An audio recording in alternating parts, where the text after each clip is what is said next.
Hello friends, Umiya ફૂડમાં તમારું સ્વાગત છે। તો આજે આપણે બનાવીશું મેથીના લાડુ। એ માટે મેં અહીંયા 500 ગ્રામ મેથીનો લોટ લીધો છે, કંઠોળા પાવડર લીધા છે 50 ગ્રામ સૂંઠ લીધી છે અને 50 ગ્રામ ખસખસ લીધી છે। આટલી તૈયારી કરી છે। બીજી આપણે ગોળ ઓગાળી અને પછી કરીશું। તો ચાલો શરૂ કરીએ। આપણે 500 ગ્રામ મેથીનો લોટ લીધો છે, તો 500 ગ્રામ ઘી લીધું છે અને આપણે 1 કિલો ગોળ લેવાનો છે। મેથી હોય એનાથી આપણે ડબલ ગોળ લેવાનો। તો મેં ઝીણો કટ કરી લીધો છે।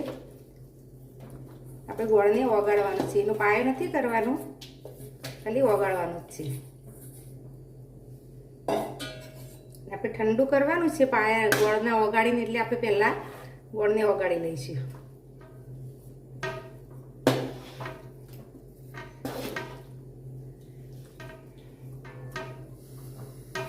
ગેસ ફૂલ કરી દઈશું થોડી વાર, એટલે ગરમ થઈ જાય પછી આપણે સ્લો ગેસ કરી દઈશું। અને મેં જે દેશી ગોળ આવે છે એ લીધો છે, નરમ છે એટલે વાર નહીં થાય।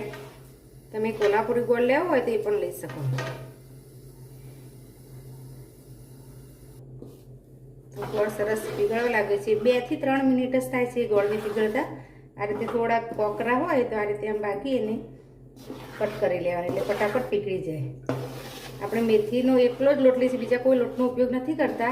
એટલે જો પાયો કરશે ને તો કડક થઈ જશે, મેથી ચીકણી હોય છે ને એટલે આપણે આ રીતે ખાલી ગોળને પીગાળવાનું છે। મેં ગેસ એકદમ સ્લો ગેસ કરી દીધો છે,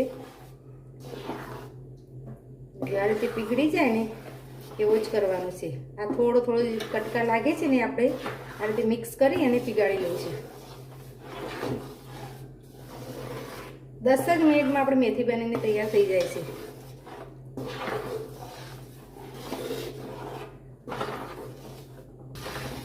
તો આ રીતે એકદમ પતલો ગોળ થઈ જાય ત્યાં સુધી આપણે થવા દેવાનું।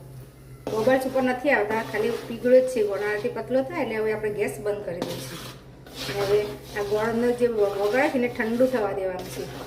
નોર્મલ આપણે હાથ અડાડી શકીએ એવો થાય ને ત્યાં સુધી ઠંડુ થવા દેવાનું। ત્યાં સુધી આપણે બીજી પ્રોસેસ આગળની કરીશું।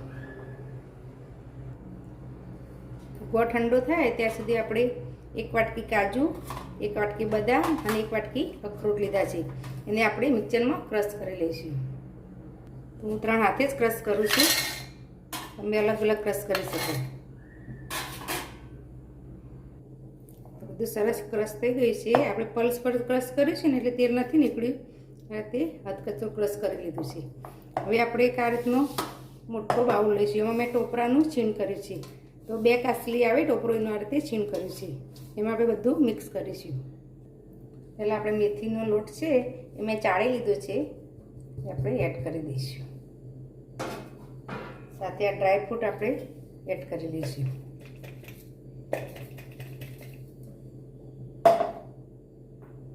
હવે આ ખસખસ છે એને પણ આપણે થોડી ક્રશ કરી લઈશું। તો ખસખસ એડ કરી દઈશું। આ રીતે એડ કરશે ને તો પેલી બહાર નીકળી જાય છે ને આપણા હાથમાં ચીપકી રહેતી છે, ચીપકે નહીં। હવે 50 ગ્રામ ગંઠોળા પાવડર એડ કરીશું ને 60 ગ્રામ જેટલો સૂંઠ પાવડર લીધો છે એડ કરી દઈશું। બધું સરસ મિક્સ કરી લેવાનું, આ રીતે હાથો વડે જ આપણે મિક્સ કરી લઈશું। તો સરસ બધું મિક્સ થઈ ગયું છે અને આપણો ગોળ પણ ઠંડો થઈ ગયો છે, આપણે ગોળમાં એડ કરી દઈશું। ગોળ ઠંડુ થાય પછી એડ કરશે ને તો આપણે મેથી કડવી નહીં લાગે। બધું સરસ મિક્સ કરી લેવાનું।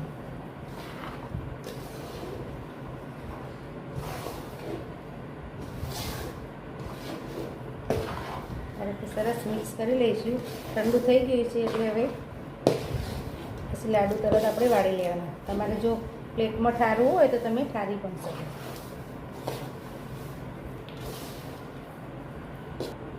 સરસ મિક્સ થઈ ગઈ છે, આ રીતે બધું ઉપર નીચે કરી અને મિક્સ કરી લેવાનું। હવે આપણે એના લાડુ વાળી લઈશું।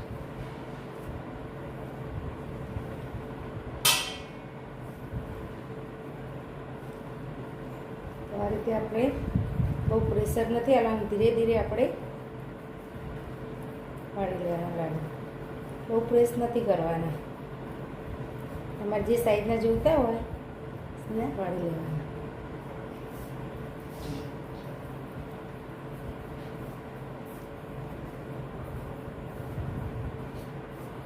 તો આ રીતે બધા લાડુ વાળીને તૈયાર કરી દઈશ. તો બધા લાડુ વાળીને તૈયાર થઈ ગયા છે. હજી થોડું આપણે આમ નામ સેટ થવા દઈશું, પછી આપણે ડબ્બામાં ભરી લઈશું. કોઈ પણ સ્ટીલના ડબ્બામાં ભરી લેવાના. એકદમ સરસ આપણા મેથીના લાડુ તૈયાર થઈ ગયા છે. જો તમને મારી રેસીપી ગમી હોય તો મારા વિડીયોને લાઇક, શેર અને મારી ચેનલને સબસ્ક્રાઈબ જરૂર કરજો. ફરી મળીશું નવા વિડીયો સાથે. ધન્યવાદ.